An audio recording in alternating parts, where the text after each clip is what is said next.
Hello, Blackhawks Nation. Welcome to the Blackhawks Daily, your favorite recap about the daily buzz around the Chicago Blackhawks. I'm your host, PJ. Thank you so much for tuning in. It's been a long off season, guys. We've been trudging through it, but we're almost there. We saw hockey this weekend. It was awesome. Looking at the youngsters on the ice on the Tom Curver Showcase.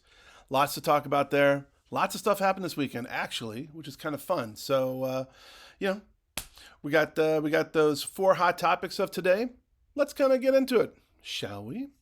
So here's some news. Spencer Knight has been locked in, as Gen Z likes to say. He's locked in. Spencer Knight is officially under contract long term. On September 13th, the Chicago Blackhawks announced a 3-year, $17.5 million extension with Knight. That's locked in through the 2029-30 season with a $5.83 million average annual value, AAV, as we like to say.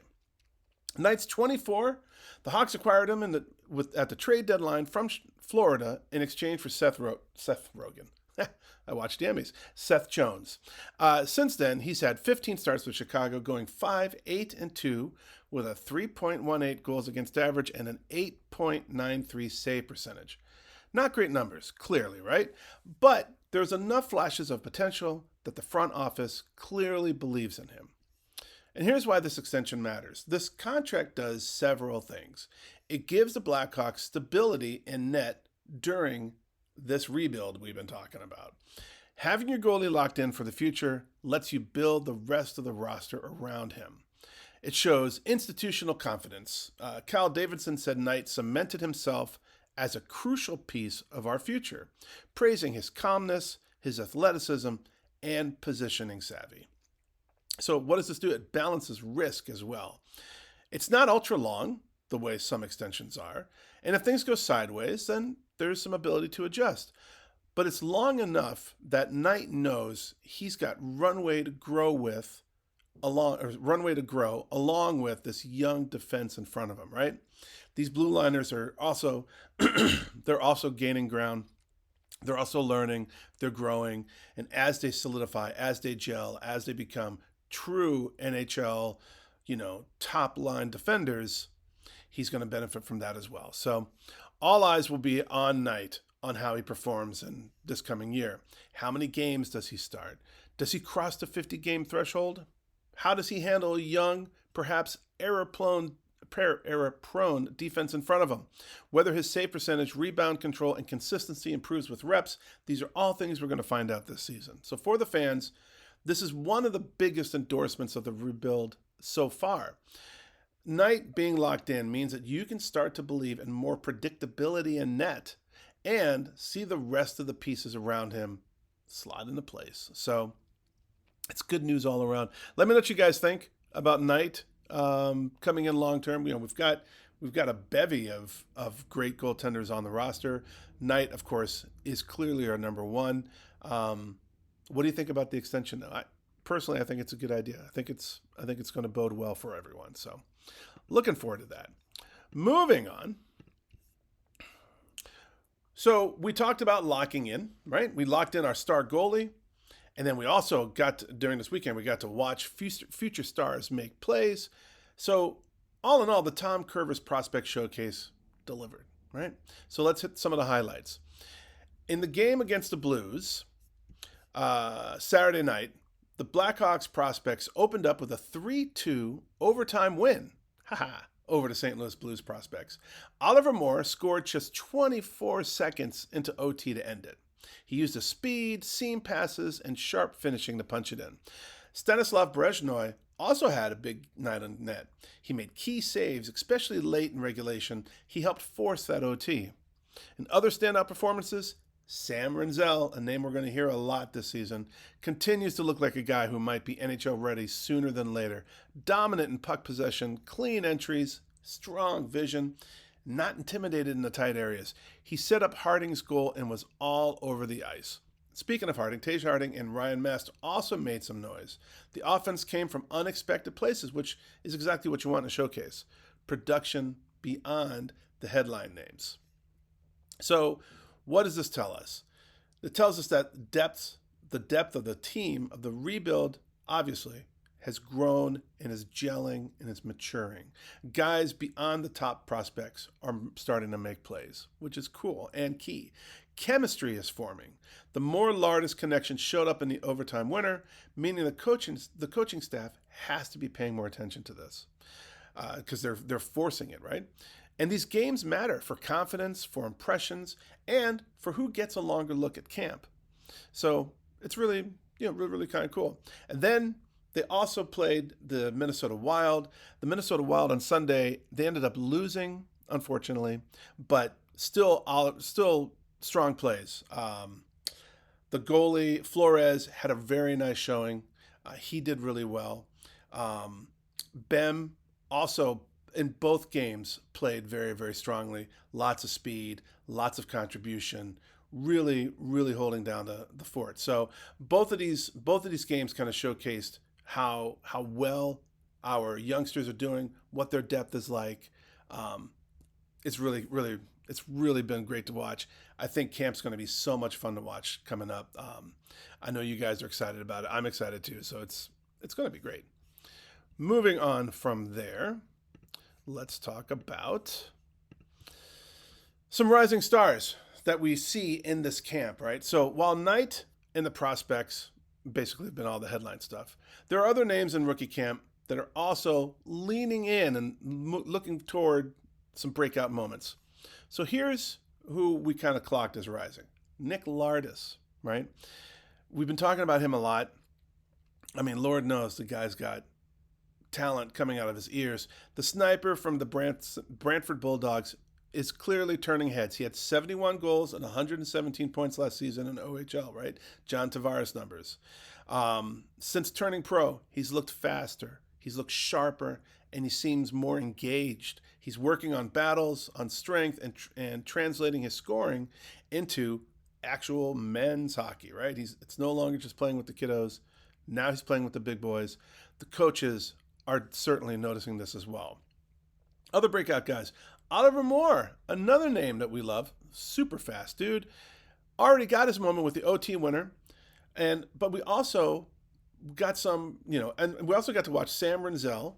And then the defensive pairings like Rinzel and Levshinov, right? And Oliver Moore got his OT goal with a pass from Rinzel, so it was really, really beautiful. Their mobility, their puck skills, and poise in tight spots make them serious candidates for NHL minutes.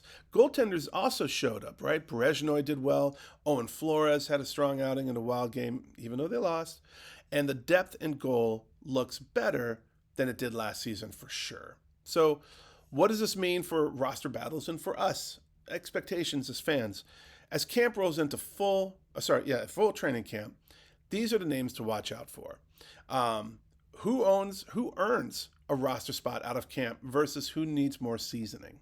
Who do you guys think that's going to be? I really think Lardis and possibly Moore as a dark horse are going to make the team. I think that Rinzel's a shoo-in, really. I can't see him being kept off the roster for long.